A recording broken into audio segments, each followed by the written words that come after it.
네, 반갑습니다. 오늘도 웨슬리 표준 설교 읽기에 함께 해주신 우리 성도님들을 환영합니다. 우리가 함께 읽고 있는 책, 바로 이 그 길은 총 44편의 웨슬리 표준 설교로 구성되어 있는데요. 오늘은 그 중에 딱 절반인 22번째 설교입니다. 우리가 여태까지 딱 절반의 시간을 함께 했던 건데요. 이제 남은 절반의 시간도 우리가 함께 웨슬리 목사님의 말씀을 나누는 그러한 시간이 되기를 소망합니다. 오늘의 설교는 바로 우리 주님의 산상수훈에 대하여 7인데요. 오늘의 설교는 우리들의 종교적 행위에 대해서 설명하시는데요. 그중 특별히 금식에 초점을 맞추어 설명해 주십니다. 우리 함께 오늘의 본문을 먼저 읽어보도록 하겠습니다. 오늘의 본문은 마태복음 6장 16절에서 18절까지의 말씀입니다. 금식할 때에 너희는 외식하는 자들과 같이 슬픈 기색을 보이지 말라. 그들은 금식하는 것을 사람들에게 보이려고 얼굴을 흉하게 하느니라. 내가 진실로 너희에게 이르노니 그들은 자기 상을 이미 받았느니라. 너는 금식할 때에 머리에 기름을 바르고 얼굴을 씻으라. 이는 금식하는 자로 사람에게 보이지 않고 오직 은밀한 중에 계시는 내 아버지께 보이게 하려 함이라. 은밀한 중에 보시는 내 아버지께서 갚으시리라. 아멘. 웨슬리 목사님께서는 이 설교의 서론 부분에서 내적 종교와 외적 종교를 나누어서 설명하십니다. 내적 종교라는 것은 믿음으로 하나님께로부터 난 의, 이것에 초점을 맞춘 종교를 말합니다. 반면에 외적 종교는 율법을 행함으로 오는 의, 이쪽에 초점을 맞추었다고 설명하십니다. 우리가 지난 시간에 잠깐 나누었던 공자의 말, 바로 인과 예의 관계처럼 우리의 내적 종교는 우리의 그 믿음을 강조한다면 외적 종교는 그 행위를 강조하는 것이라고 볼 수 있을 것입니다. 그런데 웨슬리 목사님께서는 이 둘을 나누어 놓은 것이 바로 사탄의 역할이었다고 말씀하십니다. 그렇기에 우리는 이 둘을 다시 함께 가져가야 한다고 웨슬리 목사님은 말씀하십니다. 사탄의 계략으로 우리는 이 둘이 마치 상반된 것처럼 생각하게 되었다고 말씀하시는데요. 어떤 이들은 선행이나 행위가 칭의의 조건이 될 것이라고 이렇게 말하기도 한다고 하는데요.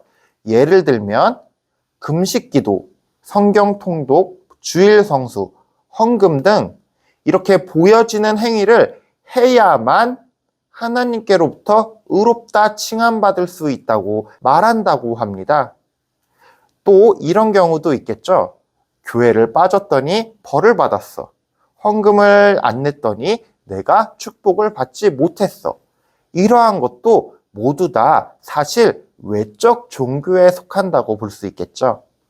반면에 또 한 부류의 사람들은 행위는 전혀 중요하지 않기 때문에 오로지 그리스도만이 모든 것이기 때문에 우리는 아무런 행동도 할 필요가 없다고 강조하는 부류인데요.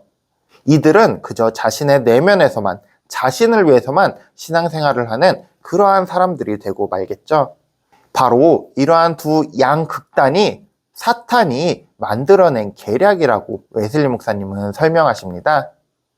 즉, 사탄은 우리의 종교의 목적과 수단을 서로 배척해 보이게 만들어 버렸다고 말씀하십니다. 그래서 우리 중 일부는 행동, 행위, 그것에만 집착하도록 만들었고 또 어떤 분류의 사람들은 주님께서 세우신 그러한 수단들을 모두 다 내팽개쳐 버리는 그런 사람들이 되고 말았다고 웨슬리 목사님은 말씀하십니다. 웨슬리 목사님께서는 그렇기에 이 둘이 함께 가야 한다는 것을 강조하시며 오늘의 주제인 금식에 대해서 설교를 이어가십니다. 본론에 들어오면서 웨슬리 목사님은 금식의 본질에 대해 먼저 말씀을 나누시는데요. 우리가 금식을 사전에서 찾아보면 이렇게 나옵니다. 치료 혹은 종교 또는 그 밖의 이유로 일정 기간 동안 음식을 먹지 못하게 금해짐 또는 먹지 않음, 이렇게 나와 있는데요. 즉 간단히 말해서 음식을 끊는 것을 말하죠. 웨슬리 목사님께서는 바로 이 금식을 성경을 통해 살펴봄으로써 논의를 시작하시는데요. 성경에 나타난 금식을 몇 가지 이야기해 주십니다.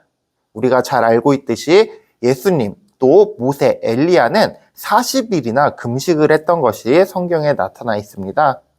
또 구약에 나타나는 일반적인 금식에 대해서도 설명해 주시는데요. 그 금식은 하루 동안 금식하는 것이었습니다. 또 성경에는 부분적인 금식들도 등장한다고 합니다. 어떠한 끼니 혹은 어떠한 요일에 금식을 하는 것들을 말하죠. 또 절식에 대해서도 성경에는 나타나 있다고 말씀하시고요. 특이한 점으로는 다니엘과 친구들이 했던 것, 바로 일정한 종류의 음식을 피하는 것도 일종의 금식이 된다고 웨슬리 목사님은 말씀하십니다.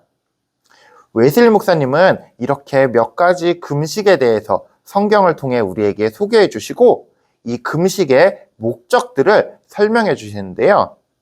이에 대해 웨슬리 목사님은 5가지 목적이 나타난다고 말씀하십니다. 첫 번째 목적은 죄로 인한 슬픔 혹은 하나님의 진노하심에 대한 두려움, 이것들이 우리가 음식을 멀리하게 되도록 만든다는 것입니다. 또 두 번째 이유로는 나의 죄악된 생활, 그것들을 반성하기 위해서라고 말씀하십니다. 또 세 번째 이유로는 자신의 욕망과 욕심의 감정을 다스리기 위한 그런 수단이라고도 말씀하시고, 네 번째는 하나님께서 주신 선물, 바로 우리의 몸과 생활을 남용한 것에 대한 징벌의 차원도 있다고 말씀하십니다. 그리고 5번째, 이 이유가 가장 중요한 것인데요. 바로 기도에 도움을 받기 위함이라고 웨슬리 목사님은 말씀하십니다. 웨슬리 목사님께서는 이렇게 금식의 이유들을 설명하시면서 동시에 이렇게 말씀하시는데요. 바로 금식과 하나님이 내려주신 복 사이에는 어떠한 필연적 관계는 없다고 말씀하십니다. 즉, 우리가 금식을 한다고 주님께서 우리에게 복을 더 주신다는 것은 아니라는 것이죠. 바로 이 금식은 하나님께서 먼저 하시고자 하실 그때에 우리들이 하나님과 기도하는 좋은 수단이 된다고 말씀하십니다. 마치 니느웨가 멸망에 처했을 때 왕과 사람들이 금식을 하며 기도했던 그 모습들을 예라고 설명하십니다. 웨슬리 목사님은 이후에 금식에 대한 반대 의견들을 몇 가지 소개해 주시면서 그것들에 대해 답변을 해주시며 설교를 이어나가시는데요. 반론들이 좀 많아서 그중 몇 가지만 함께 살펴보도록 하겠습니다. 한 가지 반대 의견은 이러한 의견입니다. 음식을 멀리하는 것보다 죄악과 욕망을 멀리해야 하는 것이 아닙니까? 라는 어떠한 사람들의 질문인데요. 웨슬리 목사님께서는 이에 대해 당연히 그러하다고 답변하십니다. 그리고 바로 그러한 욕망과 죄악을 이겨내는 한 가지 수단이 금식이라고 말씀하시며 답변하십니다. 또 하나의 반대 의견은 금식을 해봤는데 내 삶에 어떠한 변화도 없었다라는 주장들인데요.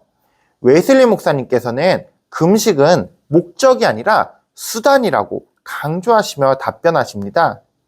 바로 그 목적은 하나님이 되어야 한다는 것인데요. 하나님께서 가르쳐 주신 방식으로 하나님께 나아가며 금식을 하였다면 당연히 큰 변화가 있었을 것이라고 말씀하십니다. 하나님이 빠져버린 금식은 그저 다이어트에 불과한 것이 아닐까요? 이러한 반대 의견들에 답변을 하시면서 웨슬리 목사님은 마지막 부분에서 금식의 방법을 몇 가지 강조하시는데요. 금식을 하면서 주의사항이라고 보면 더 좋을 것 같습니다. 그 첫 번째는 이 금식이 바로 하나님께로 올려져야 하는 것이라고 강조하십니다. 그 가운데 사람들로부터 칭송을 받을 것을 기대해서는 안 된다고 강조하십니다. 심지어 웨슬리 목사님은 그러한 기대를 하는 것이 역겹다고까지 설교에서 표현하십니다. 사람들에게 알려지는가 아닌가는 부차적인 문제이며 오로지 하나님을 바라보며 금식하는 것이 그 첫걸음이라고 강조하십니다. 두 번째 주의점으로는 금식 기도로 어떠한 은혜, 어떠한 상급을 받게 되었다면 그것은 금식으로 얻어낸 것이라고 착각해서는 안 된다고 강조하십니다. 즉, 그 금식이 나의 공로로 여겨지고 또 그 상급이 내가 받기에 정당한 것이라고 착각해서는 안 된다는 것입니다. 주님께서는 금식의 여부와는 관계없이 우리에게 값없는 은혜, 가장 좋은 것을 주시는 분이시기 때문입니다. 금식을 공로로 착각하는 순간 금식을 어떠한 거래의 대가로 우리가 착각하고 말기 때문입니다. 웨슬리 목사님께서는 세 번째로는 이 금식의 방식, 그 행위가 중요한 것이 아니라는 말씀을 하시는데요. 마치 내가 더 고통스러워 한다거나 혹은 내가 더 가혹하게 이 금식을 할 때 주님께서 더 큰 복을 내려주실 거라는 그러한 착각을 해서는 안 된다는 것입니다. 금식의 강도가 중요한 것이 아니라 자신의 여건에 맞추어서 우리의 육체를 파괴하는 방식이 아닌 주님께로 나를 온전히 올려드리는 방식의 금식을 하여야 한다고 강조하십니다. 또한 금식을 통해 우리는 우리의 영혼을 깨끗하고 온전히 하도록 해야 한다고 말씀하시는데요. 우리가 금식 가운데 우리의 죄, 또 우리의 형제들의 죄, 그리고 우리 모든 사람들의 죄를 위해 꼭 기도하고 우리의 영혼을 깨끗게 하고 우리의 영혼을 온전하게 해야 한다고 강조하십니다. 마지막으로 이 금식 가운데 꼭 필요한 것이 바로 구제를 수반해야 한다고 강조하시는데요. 사실 저도 이러한 것에 대해서는 처음 생각해 보게 되었는데요. 힘이 닿는 대로 이웃의 육신 또 이웃의 영혼을 위한 자비를 베푸는 가운데 금식해야 한다고 웨슬리 목사님은 말씀하십니다. 웨슬리 목사님은 이렇게 금식 가운데 우리가 꼭 주의해야 할 것들을 몇 가지 설명해 주시고 말씀을 마무리하십니다. 오늘은 이 금식에 대한 웨슬리 목사님의 설교를 함께 들었는데요. 저도 긴 기간은 아니지만 며칠 정도의 금식을 해본 적이 있습니다. 그런데 제가 했던 이 금식을 오늘 웨슬리 목사님의 설교에 비추어 살펴보니까 참 부끄러운 금식이 아니었나 반성해 봅니다. 욕망과 정욕, 그리고 내 죄악을 다스리기 위한 금식을 하면서도 TV를 보고 영화를 보면서 또 내 삶에서 일회용품들을 낭비하며 그저 음식을 멀리하는 것만에 집착했던 그러한 금식은 아니었는지 반성해 보게 되었습니다. 또 금식 가운데 이 금식을 통해 내가 살도 좀 빠지고 건강해지지 않겠지? 라는 그러한 희망사항을 조금 섞었던 것도 반성하게 되었습니다. 여러분들의 금식은 어떠하셨나요? 우리 함께 몇 가지 질문을 살펴보면서 오늘의 설교 내용을 정리하며 금식에 대해 더 깊게 생각해 보도록 하면 좋을 것 같습니다.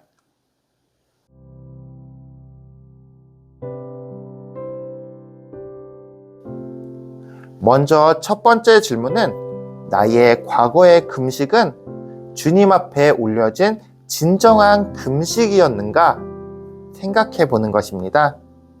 웨슬리 목사님께서는 금식은 그저 음식을 끊는 것이 다가 아니라고 오늘 설교를 통해 말씀해 주셨습니다. 하나님을 온전히 구하는 것이 가장 중요하며 또 그 금식 가운데 우리의 절제, 우리의 반성, 또 구제와 선행도 수반되어야 한다고 웨슬리 목사님은 말씀하시는데요. 혹여 과거 내가 했던 금식이 오늘 웨슬리 목사님의 설교에 비추어 보았을 때 제가 했던 것처럼 부족한 금식은 아니었는지 점검해 보시고 다음에 금식의 기회가 닿았을 때 그때는 웨슬리 목사님이 가르쳐 주신 것처럼 온전한 금식이 되도록 시도해 보시는 것도 좋을 것 같습니다. 그리고 만약 금식 그 자체에 경험이 없으시다면 오늘 웨슬리 목사님의 설교를 잘 떠올려 보시며 자신의 상황에 맞는 금식을 해보시는 것도 좋을 것 같습니다. 두 번째 질문은 나는 외적 행위와 내적 종교를 분리하여 생각하지는 않았는가 살펴보는 것입니다. 웨슬리 목사님께서 설교 서론 부분에서 말씀해 주신 것처럼 이 둘을 분리해서 한쪽만 강조하는 그러한 것은 바로 사탄의 계략일지 모릅니다. 내 삶에서 이것들을 분리시켜 생각한 적은 없었는지 점검해 보시길 바랍니다. 때로는 금식이나 성경 통독, 헌금, 선행 등 그러한 행동만을 강조하면서 그것을 공로로 여기진 않았는지, 또는 반면에 마음만이 중요하다고 강조하면서 행위와 실천들을 무의미한 것들로 치부하지는 않았는지, 양극단은 아니었는지 살펴보시길 바랍니다. 그리고 오늘 웨슬리 목사님께서 금식에 대해 말씀해 주셨던 것처럼 그 두 가지를 분리하지 않고 함께 소중히 여기는 우리 아현주한교회 성도님들이 되시기를 소원합니다. 네, 우리 오늘도 웨슬리 목사님의 설교를 함께 들었는데요. 어떠셨나요? 저는 항상 이 웨슬리 목사님의 설교를 들으면서 이러한 생각들을 하곤 하는데요. 내가 대충 알고 있던 것들이 생각보다 많았구나, 이러한 생각입니다. 우리가 때로는 잘 알고 있다고 생각했던 개념이나 가치, 말씀들을 웨슬리 목사님께서는 이 분석을 통해 우리들이 다시 한번 생각해보고 그 의미를 다시 헤아려 보도록 이끌어 주시는 것 같습니다. 우리가 항상 웨슬리 목사님의 설교를 읽고 또 질문의 시간을 가져보는 것도 그러한 의미입니다. 이러한 행위를 우리는 신학이라고 부릅니다. 웨슬리 목사님께서는 우리 모든 그리스도인들이 그렇게 신학을 하기를 바라셨는지도 모릅니다. 우리 아현주한교회 성도님들도 우리들의 신앙생활 가운데 쉽게 그것들을 넘기지 말고 항상 고민해 보시고 또 기도해 보시는 그러한 신학하는 성도님들이 되시기를 소원합니다. 오늘로 우리가 이 웨슬리 목사님의 설교를 읽는 시간의 절반이 지나가게 되었는데요. 앞으로 남은 절반의 시간 동안도 우리들이 설교를 함께 나누고 또 주님께 더욱더 한 걸음 나아가고 함께 신학을 해나가는 그러한 시간이 되기를 소망합니다. 오늘도 함께 해주신 우리 성도님들께 감사드리며 우리 다음 시간에 함께 만나도록 하겠습니다. 감사합니다.